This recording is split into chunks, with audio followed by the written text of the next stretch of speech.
దావీదు కీర్తనకారుడు మాట్లాడుతున్న మాట.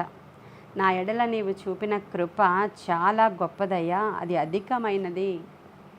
ఎంత అధికమైనదంటే ఆ కృప పాతాళపు అగాధము నుండి నన్ను తప్పించిన కృప. హల్లెలూయా. ఈరోజు మీకు తెలియదు ఈ వర్తమానం కృప గురించి నేను మాట్లాడతానని, కానీ పాటలు కూడా చూడండి. ఇందాక లిల్లీ గారు తీసుకున్నప్పుడు కృప గురించే పాడారు. మోనికా కూడా సెకండ్ సాంగ్లో కృప గురించే పాడింది. అది దేవుని యొక్క నడిపింపు, మనం అలా అది పరిశుద్ధాత్మని యొక్క నడిపింపు. అయితే ఈరోజు మనము కృప అంటే ఏంటి, నేను కృప అనేటువంటి అంశాన్ని ఇంచుమించు 10 సంవత్సరాల నుంచి చాలా ఎక్కువసార్లు బోధించాను. కానీ ఒకసారి బోధించినట్లుగా ఇంకొకసారి రాలేదు. అది డిఫరెంట్ వేస్లో కృపను గురించి మాట్లాడుకుంటూనే ఉన్నాం అనేక సంవత్సరాల నుంచి. కృప అంటే అర్హత లేని వారికి అర్హతనిచ్చిందని, అసలు మనము పరలోకానికి వెళ్ళేటువంటి అర్హులము మనము కానప్పటికీ మన పాప భారము ఆయన మీద మోపుకొని ఆయన మనకి కృపనిచ్చారని, ఇలా అనేక సందర్భాల్లో కృపను గురించి మనం మాట్లాడుకున్నాం. అయితే ఈరోజు కృపను గురించి ఏం మాట్లాడుకుందాం? కృప అంటే ఏంటి, అసలు కృప అంటే ఎలా ఉంటుంది? ఉదయముననే నీ కృపతో మమ్మల్ని తృప్తిపరచండి అంటాడు కీర్తనకారుడు. ఈయన అంటున్నాడు ఇక్కడ, నా దేవా నా ప్రభువా నీ కృప ఎంత గొప్పదంటే పాతాళములో నుంచి నన్ను విడిపించింది అంటున్నాడు ఇక్కడ కీర్తనకారుడు. అసలు కృప అంటే ఏంటండి, అది ఎలా ఉంటుంది? కృపని మనం చూడాలనుకున్నాం అనుకోండి, అసలు ఆ కృప అనే పదాన్ని మనం చూడాలనుకోండి, ఎలా ఉంటుందని ఒకసారి కళ్ళు మూసుకొని ఇమాజిన్ చేస్తే, కృప అనే పేరు చాలామంది ఆడపిల్లలకు పెడుతూ ఉంటారు. కృప అని పిలుస్తూ ఉంటారు. అయితే మనకి ఏ పిక్చరు రాదు. మనం కళ్ళు మూసుకుంటే కృప అంటే ఎలా ఉంటుంది అని చూడాలనుకుంటే, మనకి కృప అనగానే జ్ఞాపకము రావాల్సింది యేసుక్రీస్తు ప్రభు వారి యొక్క పిక్చర్. అదే కృప అంటే. కృప అనగానే మనకి ఏం జ్ఞాపకం రావాలంటే, మన ప్రభు అలా ఎదురుగా నిలవబడిపోవాలంతే. హల్లెలూయా. అదే కృప అంటే. ప్రభువే మన కృప అంటే. అసలు నిలువెత్తి రూపము, కృపకి నిలువెత్తి రూపము యేసుక్రీస్తు ప్రభువారు. ఇక మనం వేరే ఇంకేమీ లేదు. మరి మనం ఇంకొక వచనాన్ని మీకు చూపిస్తాను, దాంట్లో మనకి క్లారిటీ వచ్చేస్తుంది. ఒక వచనాన్ని తెరుద్దురు కానీ మీరు. యోహాను సువార్త 1వ అధ్యాయము 17వ వచనం చూడండి. యోహాను సువార్త 1వ అధ్యాయము 17వ వచనంలో చూస్తే, ధర్మశాస్త్రము మోషే ద్వారా అనుగ్రహింపబడెను, కృపయు సత్యమును క్రీస్తు ద్వారా కలిగెను. ధర్మశాస్త్రము మోషే ద్వారా అనుగ్రహింపబడెను, కృపయు సత్యమును క్రీస్తు ద్వారా కలిగెను. మనకి ధర్మశాస్త్రాన్ని మోషే రాసి ఇచ్చారు దేవుని యొక్క గైడెన్స్తో. కృపా సత్యములు మన వెనకాల ఎలా వచ్చాయంటే క్రీస్తు ద్వారా మనకి అనుగ్రహించబడ్డాయి. అయితే కృప అంటే ఏంటి? మనకి ఎవరికైనా ఏదైనా మేలు జరిగినప్పుడు మీరు ఇప్పుడు సాక్ష్యం చెప్పమంటే ఏం చెప్తారంటే, నాకు దేవుని కృప ద్వారా అమ్మగారు ఈ ప్రార్థనలకు మేము వచ్చిన తర్వాత నేర్చుకున్నామండి ఇవన్నీ అంటారు మీరు. మొన్న నేను శ్యామలాని అడుగుతున్నాను, శ్యామలా నీకు ఎలా ఉంది ఒంట్లో అని అడిగాను. అప్పుడు ఆవిడేమందంటే, బాగుంది సిస్టర్ గారు దేవుని కృప వలన అంది. సరే, ఇంకొకరు అడిగితే వాళ్ళు ఏమంటున్నారంటే, అవునండి దేవుని కృప వలన మా చిన్న అబ్బాయికి మంచి ప్లేస్మెంట్ దొరికింది అని చెప్పి నిరుపమ గారు ఫోన్ చేసి చెప్పారు. అంటే వీళ్ళందరూ ఏం చెప్తున్నారు? దేవుని కృప ద్వారా ఉద్యోగం వచ్చింది, దేవుని కృప ద్వారా స్వస్థపరచబడ్డాం, దేవుని కృప ద్వారా ఉద్యోగంలో స్థిరపరచబడ్డాం, దేవుని కృప ద్వారా ఆరోగ్యం కలిగింది, దేవుని కృప ద్వారా మాకు ఇలాంటి ప్రార్థించే అమ్మగారు దొరికారు అని ఇలాంటి మాటలు నాతో మాట్లాడుతున్నారు మీరు అందరూ కూడా. అంటే ఇవన్నీ దేవుని కృప ద్వారా వచ్చాయి. ఉద్యోగం వచ్చింది దేవుని కృప ద్వారా. సరే, మనకి దేవుని కృప ద్వారా ఇవన్నీ వచ్చాయి, ఆ మాట చెప్పాలి మనము అనేటువంటి ఒక మంచి డెసిషన్తో ఎవరు ఏం మాట్లాడినా దేవుని కృప ద్వారా నేను బాగున్నానండి అంటుంటారు. మరి అన్యులకి కూడా ఉద్యోగాలు వస్తున్నాయి కదా, అన్యులకి కూడా ఆరోగ్యం ఉంటుంది కదా, అన్యులకి కూడా ఇల్లులు ఉంటున్నాయి కదా, మనకంటే గొప్ప ఉద్యోగాలు ఉన్నాయి కదా, మనకంటే అన్యుడైనటువంటి వాడు ఈ దేశంలో ధనవంతుడుగా చలామణి అవుతున్నాడు కదా, మన దేశం అంతటికీ రిచ్ పర్సన్ ఎవరంటే అతను అన్యుడే కదా. వీళ్ళందరూ కూడా మరి అన్ని సమృద్ధిని అనుభవిస్తున్నారు. మరి వాళ్ళకి కూడా కృపేనా? లేకపోతే ఒకసారి ఆలోచించండి.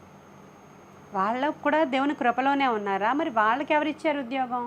వారికి ఎవరిచ్చారు అంత ధనం? వాళ్ళకి ఎవరిచ్చారు ఆ పెద్ద పెద్ద కార్లు? వాళ్ళకి ఎవరిచ్చారు ఈ సార్వభౌమాధికారం? వాళ్ళకి ఎవరిచ్చారు ఈ దేశాన్ని ఏలేటువంటి నాయకత్వపు బాధ్యత అని ఒకసారి ఆలోచించండి. అది కూడా దేవుని కృపేనా అంటే అది ఖచ్చితంగా దేవుని కృపే. హల్లెలూయా చెప్పండి. అది కూడా దేవుని యొక్క కృపయే. ఎందుకంటే భూమి మీద నరులను సృజించిన వాడు ఒకే ఒక దేవుడు. ఆయన మనము ఆరాధిస్తున్నటువంటి దేవుడు మాత్రమే. ఆయనే భూమి మీద నరులందరినీ సృష్టించారు. భూమి మీద ఉన్న ప్రజలందరికీ కూడా, జీవులన్నిటికీ కూడా తండ్రి ఆయనే. ఆయన తప్ప వేరొక దేవుడు లేడని దేవుని యొక్క వాక్యంలో మనం చదువుకున్నాం. మనం ఆరాధించేవారే ఏకైక దేవుడు అని మనకు తెలుసు. అయితే మరి ఎలా వాళ్ళని ఈ కృప ఎందుకు ఆవరిస్తుంది? ఈ కృప వాళ్ళ దగ్గరికి ఎందుకు వెళ్తుంది? వాళ్ళ మీద కూడా ఈ కృప నిలిచి ఉందా అంటే నిలిచే ఉంది. వాళ్ళందరూ మనము అందరం కూడా దేవుని కృపను పొందుకున్న వారమే. అయితే వారికి ఉన్న కృప వేరు, మనకున్నటువంటి కృప వేరు. ఈరోజు మనం ఆ డిఫరెన్స్ తెలుసుకోవడానికి ట్రై చేద్దాము. వారికి ఉన్నటువంటి కృప ఎలాంటిది అని అంటే సర్వసాధారణంగా భూమి మీద అందరూ పొందుకునేటువంటి ఒక కృప. మత్తయి సువార్త 5వ అధ్యాయము 45వ వచనాన్ని చూస్తే మనం ఒకసారి చూద్దాం, చదివితే తెలుస్తుంది. ఆయన చెడ్డవారి మీదను మంచివారి మీదను తన సూర్యుని ఉదయింపచేసి నీతిమంతుల మీదను అనీతిమంతుల మీదను వర్షము కురిపించుచున్నారు. మళ్ళీ చదువుతున్నాను. ఆయన చెడ్డవారి మీదను మంచివారి మీదను తన సూర్యుని ఉదయింపచేసి నీతిమంతుల మీదను అనీతిమంతుల మీదను వర్షము కురిపించుచున్నారు. ఇప్పుడు అర్థమైందా?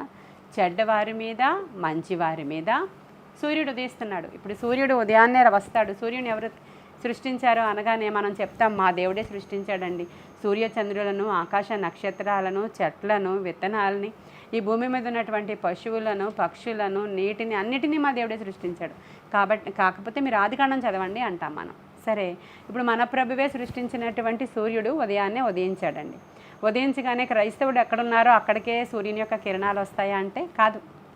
మంచివారి మీదను చెడ్డవారి మీదను, నీతిమంతుల మీదను అనీతిమంతుల మీదను, రక్షించబడి వారిన మీదను రక్షించబడని వారి మీదను, అన్యుల మీదను అందరి క్రైస్తవుల మీదను, ప్రతి జాతి వారి మీదను సూర్యుడు ఒకే రకంగా ఉదయిస్తాడు. ఒకే రకంగా వర్షం వస్తుంది. ఇవన్నీ ఒకే రకంగా కాలాలు, ఋతువులు అన్నీ కూడా ఒకే రకంగా మన మీద అవన్నీ కూడా ఒకే రకమైనటువంటి ఇన్ఫ్లుయెన్స్ చూపిస్తూ ఉన్నాయి. కాబట్టి దేవుని యొక్క కృప ద్వారానే వారు ఉనికి కలిగి ఉన్నారు, మనము ఉనికి కలిగి ఉన్నాం. దేవుని కృప ద్వారా వారు చలిస్తున్నారు, మనము చలిస్తూ ఉన్నాము. అయితే మరి ఎందుకండి వారి మీద ఇంతంత గొప్ప గొప్ప కృప చూపించడం, వారికి ఎందుకు అంతంత ఉన్నత ఉద్యోగాలు ఇవ్వడం, వారెందుకు అంతలాగా లైఫ్ స్పాన్ అలా పెరిగిపోతూ వాళ్ళంత ఆరోగ్యంగా ఉన్నారు, మనం ఎందుకు ఇలా ఉన్నామని అనేక మందికి డౌట్లు వస్తూ ఉంటాయి అనేక సందర్భాల్లో. భూమి మీద ప్రతి మానవుడికి కూడా దేవుడు సమానంగానే సూర్యుడిని ఉదయింపచేస్తున్నారు, సమానంగానే వర్షం వస్తుంది. వారు కొంతమంది వాళ్ళు జ్ఞానము చేత చదువుకుంటున్నారు, ప్రతి వారికి జ్ఞానం ఇచ్చిన వారు కూడా ప్రభువే. అయితే మనుషుడి యొక్క హృదయము ఎలా మార్చబడుతుందో వాడి యొక్క ఇష్టం. దేవుడు ఎవరిని కూడా రోబోట్స్ లాగా చేయలేదు. మరమనుషులం కాము మనం. మన సొంత చిత్తాన్ని అనుసరించి నడుచుకునేలాగే మనల్ని దేవుడు తయారు చేసి ఏది మంచి ఏది చెడు చెప్పాడు ఆయన. కాబట్టి మన హృదయము ఎప్పుడు తెరవబడుతుందో అప్పుడు మనం రక్షించబడతాం. ఇప్పుడు దేవుడు పాపములు చేసిన వారికి, చాలా దుర్మార్గపు పనులు చేసిన వారికి, దేవుణ్ణి దూషిస్తున్న వారికి, భక్తిహీనులకి ఎందుకండి ఇంకా ఛాన్స్ ఇస్తున్నారు అంటే భూమి మీద ప్రతి మనుష్యుడు రక్షించబడాలనేది దేవుని కోరిక. వాళ్ళ హృదయం ఎప్పుడో ఏదో ఒక రోజు తెరవబడుతుంది. ఖచ్చితంగా నిజ దేవుణ్ణి వాళ్ళు తెలుసుకుంటారు. అప్పటి వరకు ఆయన దీర్ఘశాంతం చూపిస్తున్నాడంట. అప్పటి వరకు ఆయన దీర్ఘశాంతం చూపిస్తున్నాడు. మనం అనుకుంటాం వీడింత దుర్మార్గుడు, ఆ యొక్క గ్రహం స్టెయిన్స్ వాళ్ళని ఆ జీప్లో వేసి, ఆ వ్యాన్లో వేసి తగులబెట్టేశాడు ఆ దారాసింగ్ అనేవాడు, అసలు వాడు బ్రతకడానికి అర్హుడైనా, దేవుడు టిట్ ఫర్ టాట్ లాగా అక్కడికక్కడే ఎందుకు చంపలేదు అలాంటి దుర్మార్గుడిని అని అనుకుంటాం మనం. ఆ రోజు దేవుడు చూస్తూనే ఉన్నాడు. ఆ గ్రహం స్టెయిన్స్ అనేటువంటి ఆవిడ, ఆయన యొక్క భార్య, నేను వారిని క్షమిస్తున్నాను అని చెప్పింది. ఆ రోజు ఇద్దరి చంటి బిడ్డల్ని, భర్తని ఒక వ్యాన్లో పెట్టి తగులబెట్టేసిన వ్యక్తిని ఆ మిషనరీ భార్య, నేను వారిని క్షమిస్తున్నాను, వారికి ఏ పనిష్మెంట్ ఇవ్వద్దని చెప్పింది. కానీ భారతదేశము ఆ విధంగా విడిచిపెట్టదు. సిగ్గుపడింది భారతదేశం. సిగ్గుపడి అతన్ని జైల్లో పెట్టింది. ఆ తరువాత అతడు జైల్లో ఉన్నప్పుడు రక్షించబడ్డాడు అనే సాక్ష్యాన్ని మనం విన్నాం. హల్లెలూయా. క్షమాభిక్ష దొరికింది, రక్షించబడ్డాడు, క్రీస్తును తెలుసుకున్నాడు. ఇదే దేవుని యొక్క కృప అయి ఉన్నది. ప్రియమైన దేవుని బిడ్డలారా, ఆయన ఎంతటి పాపినైనా కూడా క్షమిస్తాడు ఆయన. అంటే మనం ఎవరిని నిజంగా అగ్గి ముట్టించి చంపేయలేదు, కానీ అనేకులకు మనము ఇబ్బందికరంగా ఉన్న వాళ్ళమే. ఒక రకంగా చెప్పాలంటే అనేకులను మన మాటలతో హింసించిన వాళ్ళమే, అనేకులను గాయపరిచిన వాళ్ళమే, అనేకుల్ని కొట్టకుండానే వాళ్ళ హృదయాలను మనము బాధపరిచిన వారమే. ఇంకా ముందుకు పోతే మనలో అనేక మంది దుర్మార్గపు పనులు చేసిన వాళ్ళు ఉన్నారు, ఇతరుల యొక్క ఆస్తులు దొంగిలించిన వాళ్ళు ఉన్నారు, ఇతరుల యొక్క సంపదను తీసుకున్న వాళ్ళు ఉన్నారు, ఇతరులకి హాని తలపెట్టిన వాళ్ళు ఉన్నారు. కానీ ఒక దినాన ప్రభువును తెలుసుకొని అటువంటి వారు రక్షించబడి ఈరోజు ఎంతో గొప్ప సేవకులుగా ఉన్నారు, విశ్వాసులుగా ఉన్న అనేక మంది ఒకప్పుడు అజ్ఞాన దశలో ఉన్నారు, చీకట్లో ఉన్నారు. ఈరోజు ప్రభువును తెలుసుకుని వెలుగులోనికి ఎలా వచ్చారో అలాగే భూమి మీద ఉన్న ప్రతి మనుష్యుడు తన జ్ఞానము చెప్పున ప్రభువును తెలుసుకుని రక్షించబడి రావాలనేదే దేవుని యొక్క ఉద్దేశ్యమై ఉన్నది. అందుకనే దినమెల్లా ఆయన చేతులు చాచి ఆయన ఎదురు చూస్తూ ఉన్నాడు, తన బిడ్డల కొరకు రమ్మని పిలుస్తున్నాడు ఆయన. దినమెల్లా చేతులు చాపి నశించిపోతున్నటువంటి వారిని పిలుస్తున్నాడు ఆయన. ఎలా పిలుస్తాడు ఆయన అంటే సువార్త ద్వారా. అందుకనే భూమి మీద మనము రక్షించబడిన తర్వాత మన యొక్క పని ఏంటంటే సువార్త ప్రకటించాలి, నోటితో ప్రకటించాలి, మన యొక్క ప్రవర్తనతో ప్రకటించాలి, మన యొక్క భక్తితో ప్రకటించాలి, ప్రభువుని పరిచయం చేసి ప్రకటించాలి, మనము జీవించే విధానము ద్వారా ప్రభువుని ప్రకటించాలి. ప్రకటించడం మన బాధ్యత. తరువాత వారు రక్షించబడడం కొరకు మనము ప్రార్థించాలి. భూమి మీద మంచిగా వర్షాలు కురియుట కొరకు ప్రార్థించండి, అధికారుల కొరకు ప్రార్థించండి, నశించు ఆత్మల కొరకు ప్రార్థించండి. ఇవన్నీ అంశాలు కూడా ప్రభువు మనకిచ్చి ప్రార్థన చేయమన్నారు. ఇప్పుడు జనరల్గా అందరికీ కూడా ఒకటే కృప. ఆ కృప ఏంటో మనం చూస్తున్నాం. ఫస్ట్ ఇది రక్షించబడిన వారికి, రక్షించబడని వారికి, ఎవరు ఏ యొక్క మతానికి చెందిన వారైనా ఎవరికైనా సరే ఈ కృప అందరికీ పనిచేస్తుంది. వారిని దేవుడు ఏమీ చేయరు. కొన్ని సందర్భాలలో ఇలాంటి పనులు చేసిన వారికి వెంటనే పనిష్మెంట్స్ వస్తూ ఉంటుంది. ఆయన ఇష్టం. ఆయన చేతులలో ఉన్నటువంటి పాత్రలమే మనం అందరము కూడా. ఆయన ఇష్టం. ఆయన చేతితో చేసినటువంటి మంటితో చేసినటువంటి మనము ఒక మంటి పెంకులలో ఒక పెంకయ్యుండి నువ్వు ఎలా ఎందుకు చేసావు ప్రభా? వాళ్ళ హస్బెండ్ తాగట్లేదా? వాడు అందరినీ కొట్టట్లేదా? వాడు ఇలా చేయలేదా? వాడు అలా చేయలేదా? నువ్వు నా భర్తకే ఎందుకు పనిష్మెంట్ ఇచ్చావు అని అడగడానికి నువ్వెవరివి? ఆయన ఇష్టం. మంటి పెంకులలో ఒక పెంకు వంటి వారం మనం. కాబట్టి సృష్టించిన సృష్టికర్తతో వాదింప తగదు మనకి. మనము ఆయన కృప క్రిందకి వచ్చేసాం ఈరోజు. అసలు కృప అంటే ఏంటి? ఆయన కృప ఎలా ఉంటుంది? అసలు గ్రేస్ అంటే ఏంటి? మనందరికీ తెలుసు. మనం అందరం కూడా ఎగ్జామ్స్ చదువుకునేటప్పుడు రాసినప్పుడు ఇదివరకు దినాలలో 30 మార్కులు వచ్చిన వాడికి 33 మార్కులు వచ్చిన వాడికి టీచర్స్ గ్రేస్ మార్క్స్ అని కలుపుతూ ఉండేవారు. ఇంక వీడికి 30 వచ్చినాయి, 35 పాస్ మార్క్, పోనేదో గ్రేస్ చూపించి వాడికి ఆ మార్కులు కలిపేయండి అని టీచర్స్ నిర్ణయం తీసుకొని ఆ గవర్నమెంట్ కూడా కలుపుతూ ఉండేది ఇదివరకు. అప్పుడు వాడు పాస్ అయిపోతాడు. ఇప్పుడు వాడు ఇంటర్లోకి వెళ్ళిపోయిన తర్వాత మా అబ్బాయి ఎంత బాగా చదివాడు కాబట్టి పాస్ అయ్యాడని తల్లి అనడానికి లేదు. వాడు గ్రేస్ మార్కులతో పాస్ అయినవాడు కాబట్టి ఎప్పటికైనా సరే వాడు ఆ కృపకి పాత్రుడిగా వచ్చాడు తప్ప వాడి కెపాసిటీ ఎలా కాదో గ్రేస్ అంటే అక్కడ మనకి కనిపించాలి. కేవలము మనము అందుకు అర్హులము కాకపోయినప్పటికీ దేవుని ఉచితమైన కృప ద్వారా ఈరోజు మీ ఇంట్లో ఒక 10 మంది ఉంటే, లేదంటే నీ బంధు జనాంగంలో ఒక 50 మంది ఉంటే, మీ ఇంట్లో మీ అన్నయ్యలు, మీ వదినలు, వాళ్ళ పిల్లలు, వాళ్ళ చుట్టాలు, ఇటు సైడ్ వాళ్ళు అటు సైడ్ వాళ్ళు అందరూ కలిపి ఒక 100 మంది ఉంటే వాళ్ళలో నువ్వు ఒక్కరిదానివే రక్షించబడ్డావంటే దేవుని యొక్క ఉచితమైన కృప. హల్లెలూయా. నిన్ను దేవుడు ఆయన కన్నులు చూచాయి, నీవు ఆయన సువార్తను విన్నావు, ఆయన తట్టుకు నీవు త్రిప్పబడ్డావు, ఆయన నిన్ను ఆకర్షించుకున్నాడు. కాబట్టి ఇది నీవు కృపను పొందుకున్నావు. నశించిపోకుండా దేవుడు నిన్ను ఆయన కృపతో ఆవరించాడు. ప్రియమైన దేవుని బిడ్డ, ఫస్ట్ దీని విషయంలో నువ్వు దేవునికి వందనాలు చెప్పాలి. సరేనండి, నేను రక్షించబడ్డాను, కానీ ఏం లాభం అండి? ఎన్ని కష్టాలు, ఎన్ని నష్టాలు.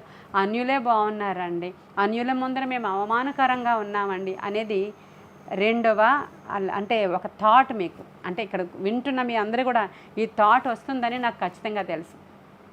ఈ థాట్ వస్తుంది ఖచ్చితంగా. వాళ్ళందరూ బాగానే ఉన్నారు, నేను వచ్చాను, నా దేవుడు నన్ను మంచిగా ఆశీర్వదించాలి కదా అని ఆలోచన చేసుకుంటూ ఉంటారు. ఇలాంటి సందర్భమే ఒక భక్తునికి వచ్చింది. ఆ భక్తుని పేరు పౌలు గారు. ఆయన శరీరములో ఒక శ్రమ, శరీరంలో ఒక వేదన. ఆయనకి చాలా ఆధిక్యతలు ఉన్నాయండి పౌలు గారికి. ఆయన శరీరానికి ఇలాంటి ఒక స్కార్ఫ్ ఆయన ఇలా వేసుకున్నారంటే, ఆయన చేతి రుమాలు ఇలా పట్టుకుని తర్వాత అక్కడ చేతి రుమాలు ఇలా పెట్టేస్తే ఆ చేతి రుమాలని ఒక రోగి పట్టుకుంటే ఆ రోగి స్వస్థపరచబడతాడు. పౌలు గారు ప్రార్థన చేస్తే చనిపోయిన ఐతుకు అనేవాడు లేచి కూర్చున్నాడు. పౌలు గారు శరీరానికి తగిలిన గుడ్డలు సహితం ఎంతో స్వస్థత శక్తిని పొందుకొని ఉన్నాయి. పౌలు గారు సువార్త ప్రకటిస్తే ఎఫెస్సు లాంటి పట్టణాలు మారిపోతాయి. పౌలు గారు వెళ్ళి మాట్లాడితే అక్కడ సభలోని వారందరూ అసలు నిశ్చేష్టులై ఉండిపోతారు. పెద్ద పెద్ద వాళ్ళ సహితము, తత్వవేత్తలు సహితము ఆయనతో వాదించలేరు. అలాంటి ఆధిక్యతలు ఉన్నాయి ఆయనకి. అంత మాత్రమే కాదు కానీ మూడవ ఆకాశానికి ఎక్కిపోయి అక్కడున్న సంగతులను తెలుసుకొని మరలా దిగి వచ్చినవాడు పౌలు. యేసుక్రీస్తు ప్రభువారి తర్వాత అంతటి సువార్త చేసినవాడు పౌలు. ఇన్ని ఆధిక్యతలు ఆయనకున్న కారణంగా ఆయన శరీరంలో ఒక ముళ్ళు ఉంచబడింది అని రాయబడి ఉంది. ఇన్ని ఆధిక్యతలు ఉన్న కారణంగా ముళ్ళు వచ్చింది. ఇప్పుడు ఇన్ని ఆధిక్యతలు ఆయన శరీరంలో ఉండి పరలోకానికి ఎక్కడ అనర్హుడైపోతాడేమో ఆయన అని శరీరంలో ఒక ముళ్ళు ఉంచబడింది అని రాయబడి ఉంది అక్కడ.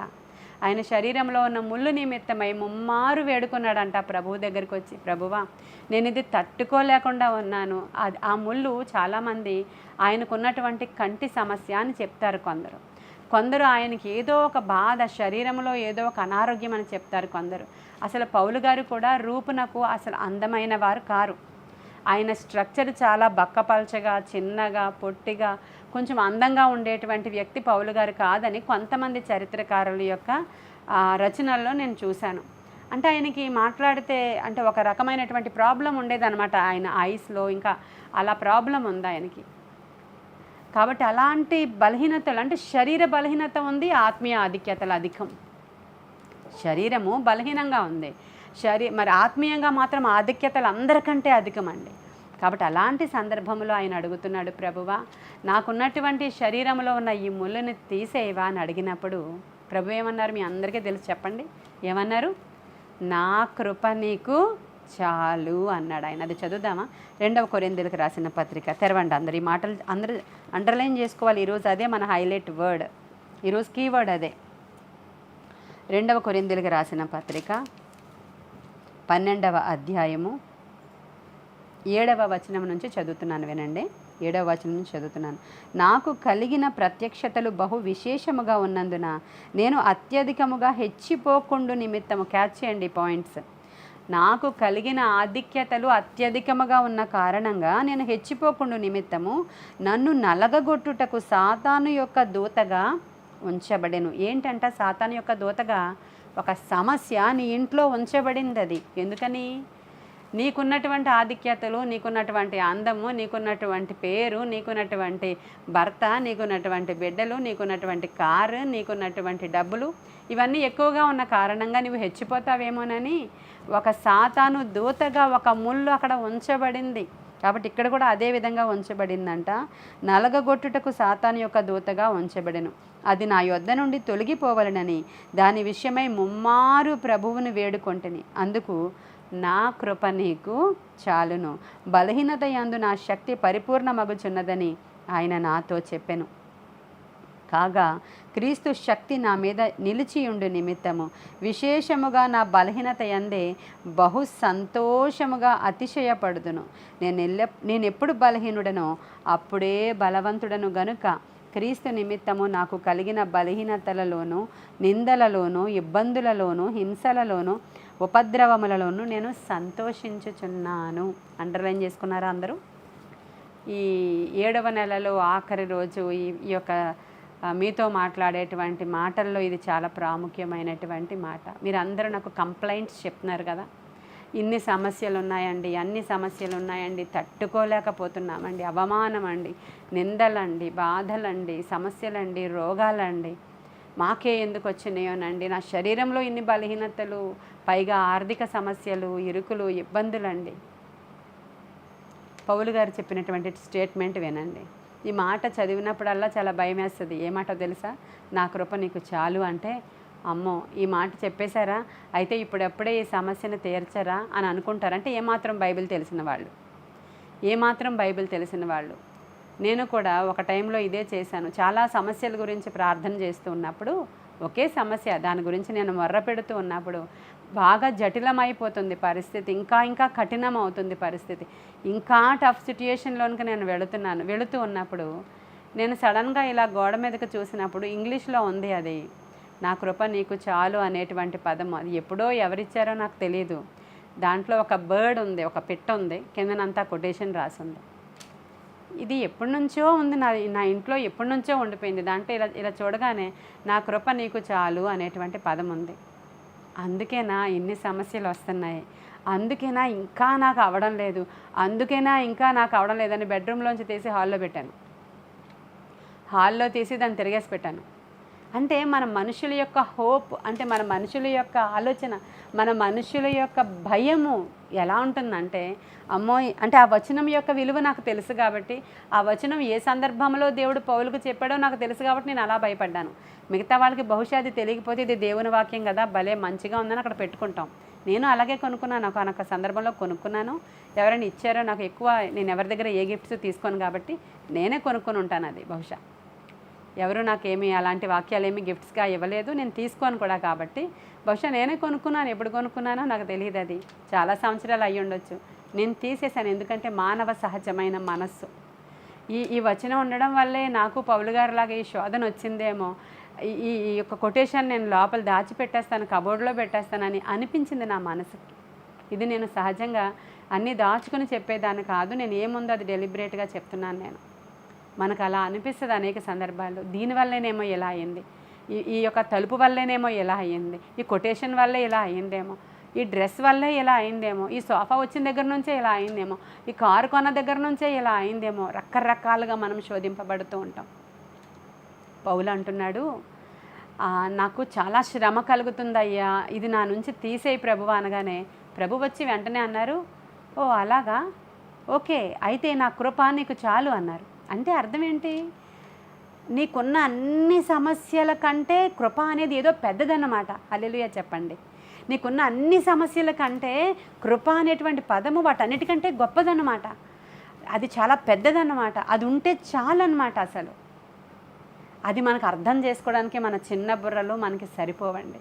వీటన్నిటికంటే అది గొప్పదా, అందుకని ఆ కృప ఉంటే చాలా, ఆ కృప మనకుంటే సరిపోతుందా, అంత ఆలోచించలేం. కానీ మళ్ళీ ఈ పదమే మాట్లాడారు ఆ దేవుడు. ఒకసారి ప్రార్థన చేస్తూ ఉంటే కూడా నాతో పాటు దర్శనాలు చూసే అమ్మాయి ఇదే చూపిస్తున్నారండి ప్రభువు ఈ కొటేషన్ అంటే, మళ్ళీ అదే చెప్పారు ఆ దేవుడు.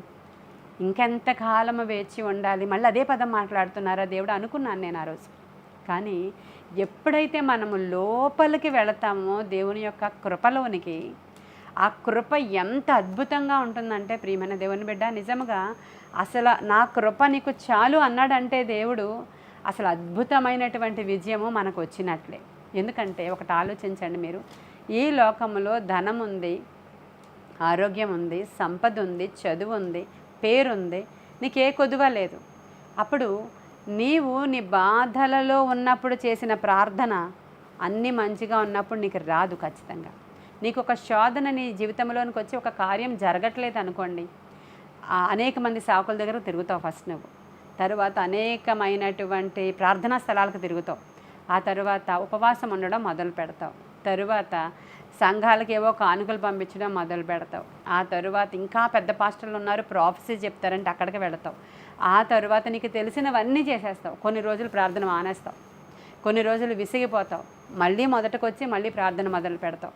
ఆ తరువాత ఖచ్చితంగా వీళ్ళెవరో చెప్తున్నారు 3 గంటలకు లేచి తెల్లవారుజామున ఎక్కువసేపు స్తుతిస్తే కార్యం అయిపోద్ది అంటే 3కి లేస్తావు, నువ్వు స్తుతించేస్తావు, గట్టిగా స్తుతించేస్తావు నువ్వు.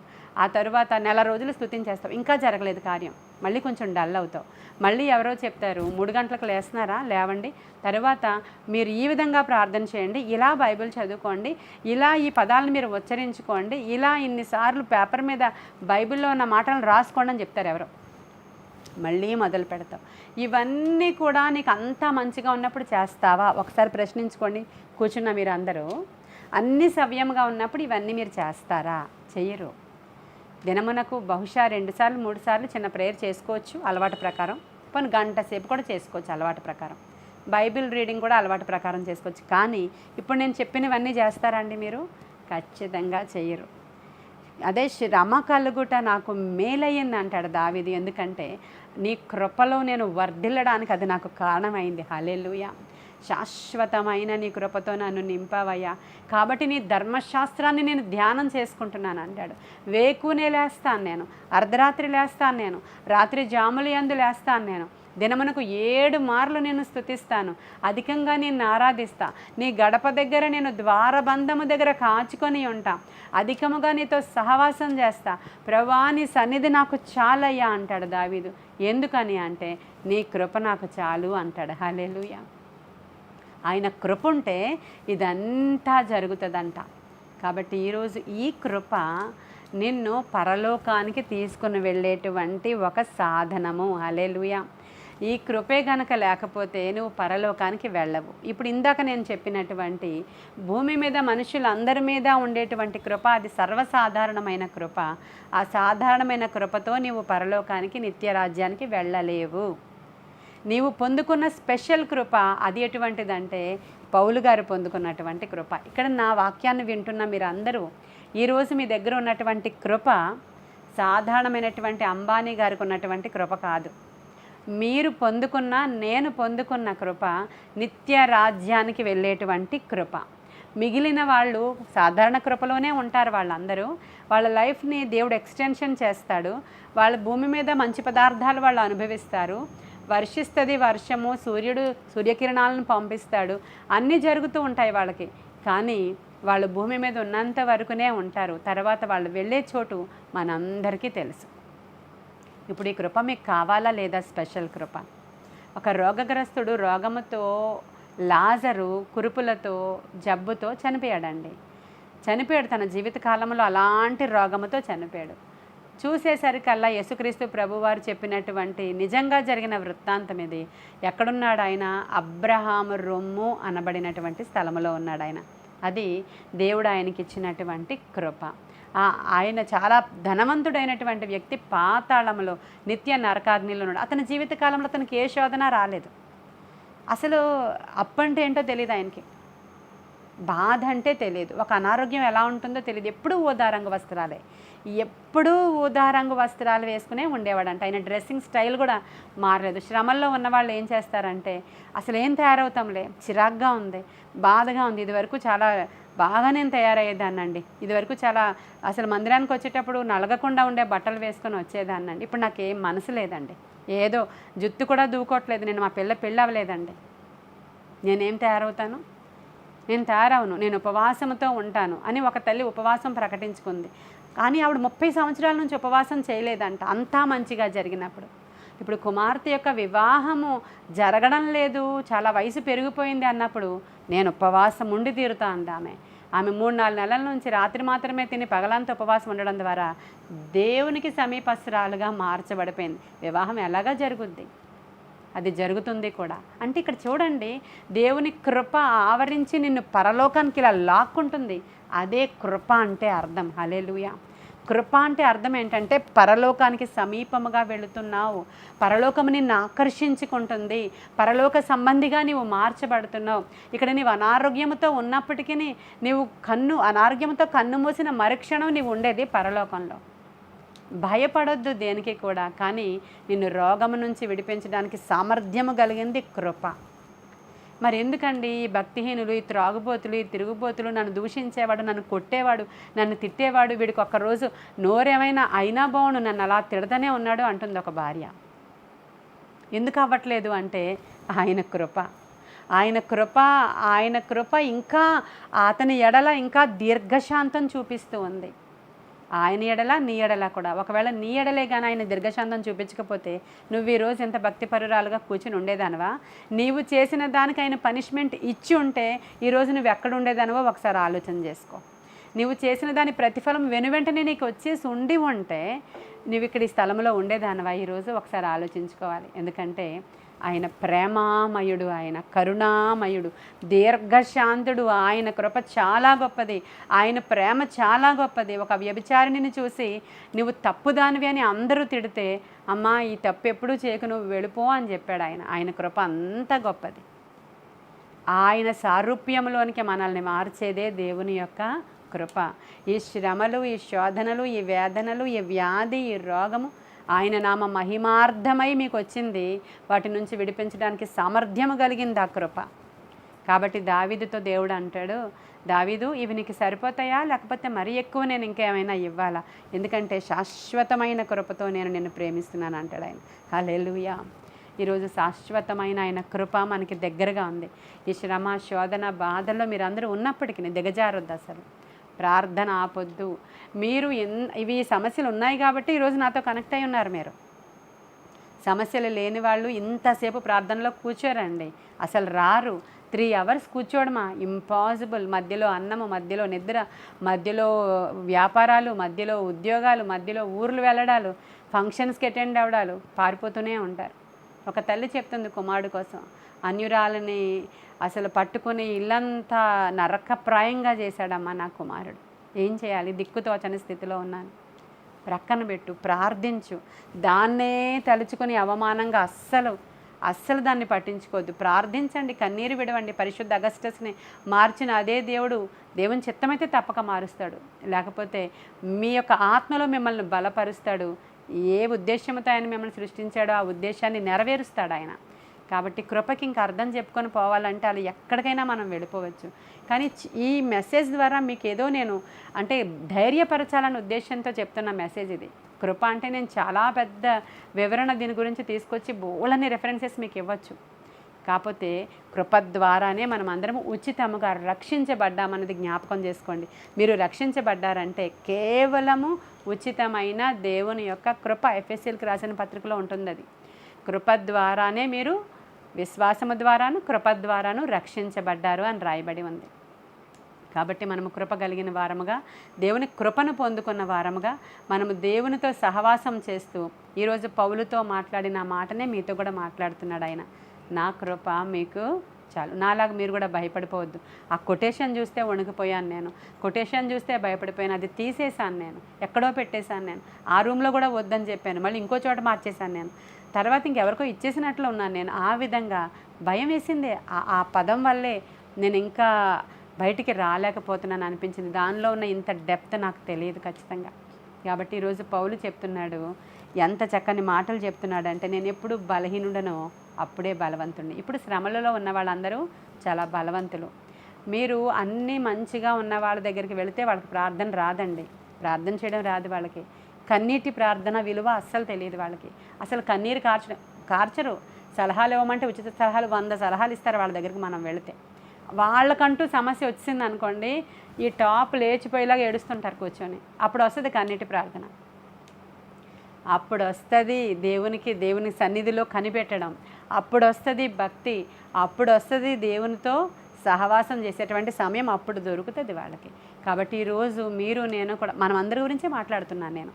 మనం అందరం ఇటువంటి వారమే. కాబట్టి ఆయన కృప ద్వారా మనకు హెచ్చిపోకుండా నిమిత్తం ఆయన పెట్టిన ఆ ముళ్ళుని, ప్రభా నేను ఏం నేర్చుకోవాలని ముళ్ళు పెట్టావో అది నేర్చుకోవడానికి అవసరమైన కృప నాకు దయచేయండి అని అడగండి. ప్రార్థన లెవెల్స్లో మీరు పెరగండి, అధికమైనటువంటి బలాన్ని సంపాదించుకోండి ప్రార్థనలో. ఇవన్నీ కూడా దేవుడు చేస్తాడు, అద్భుతం చేస్తాడు ఆయన.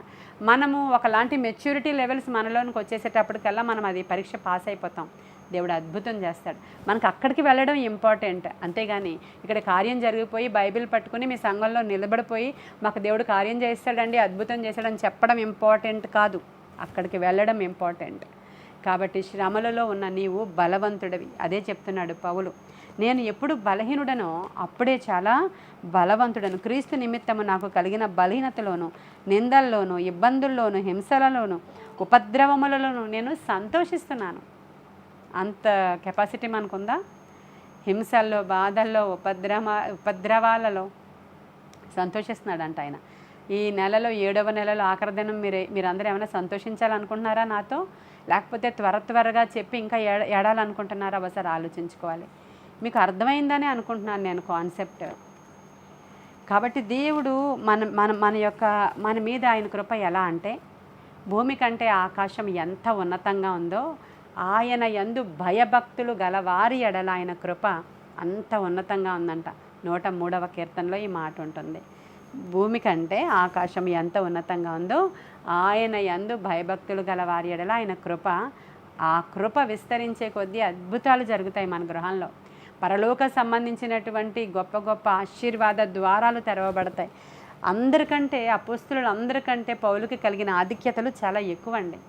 కాబట్టి భూమి కంటే ఆకాశం ఎంత పైకుందో, నీవు గనుక ఆయన యందు నిలిచి ఉంటే ఆయన కృప నీ మీద అంతగా నిలిచి ఉంటుందంట. ఆయన గర్విష్ఠులను దూరపరిచి దీనులకు ఆయన కృపిస్తాడంట. నువ్వు బ్లెస్ చేయబడాలి, ఆయన కృప వచ్చి ఆవరించాలి, ఆ గ్రేస్ మార్క్స్ నీకు రావాలి. అర్హత లేదు కానీ అయినా ఆయన ఇవ్వాలి అని అనుకుంటున్నాడు. ఆయన రావాలి అంటే గర్వం పోవాలి, గర్వం పోవాలి అంటే శోధన రావాలి, శోధన వచ్చి శోధనలో నువ్వు జయం పొందుకోవాలంటే ప్రార్థన చెయ్యాలి. ప్రార్థనలో నువ్వు బలంగా ఎదిగితే, నీ బలహీనతలో నువ్వు బలం పొందుకుంటే ఇహమందు పరమందు కూడా దీవెనలతో నువ్వు నింపబడతావు. ఈ కొన్ని మాటలు కూడా దేవుడు మన వెనికిడిలో దీవించి ఆశీర్వదించునుగాక. ఆమేన్. ప్రార్థన చేస్తాను మీ అందరి కొరకు. దేవానికి వందనాలు, స్తోత్రాలు. పరిశుద్ధుడానికి వందనాలు. పరమ తండ్రి నీకు వందనాలు. దీర్ఘశాంతము గలవాడా వందనాలు. అద్భుతాలు చేయువాడా వందనాలు. ఆశ్చర్యాలు చేయువాడా వందనాలు. నాయన నిజముగా నీ కృప మాకు చాలు నాయన. మా బలహీనతల యందు నీ కృప మాకు అధికమవుతుంది ప్రభువా. నీ కృపే మాకు అధికమవుతుంది. సమస్యల్లో, శోధనల్లో, ఇరుకుల్లో, ఇబ్బందుల్లో, బాధల్లో ఉన్నవారు నీకు సమీపముగా ఉండినట్లుగా అన్నీ మంచిగా ఉన్నవారు నీకు సమీపస్తులుగా నేరరు నాయన. మేము ఈ శోధన కాలంలో నేర్చుకున్నటువంటి పాఠాలు మా జీవిత కాలం మట్టుకు బండ మీద కట్టబడినటువంటి పట్టణము వల్లే, ఇల్లు వల్లే మేము నిలబడడానికి మాకు ఇది బేస్ అవుతుంది తండ్రి. అట్టి అద్భుతమైన కృప ఈరోజు మాకు అనుగ్రహించావు దేవా. మేము కూడా పౌలులాగా ఈ ఉపద్రవాలలో, బలహీనతలలో సంతోషిస్తూ నిన్ను స్తుతిస్తూ ఉండగా గొప్ప కార్యాలు మేడల మీరు చేస్తారని, సాక్షులుగా నిలవబెట్టుకుంటారని, ఆత్మశక్తితో కార్యాలు జరిగించి మీరు మహిమ పొందుకుంటారని యేసు నామంలో అడుగుచున్నాము తండ్రి. Amen, amen, amen. God bless you.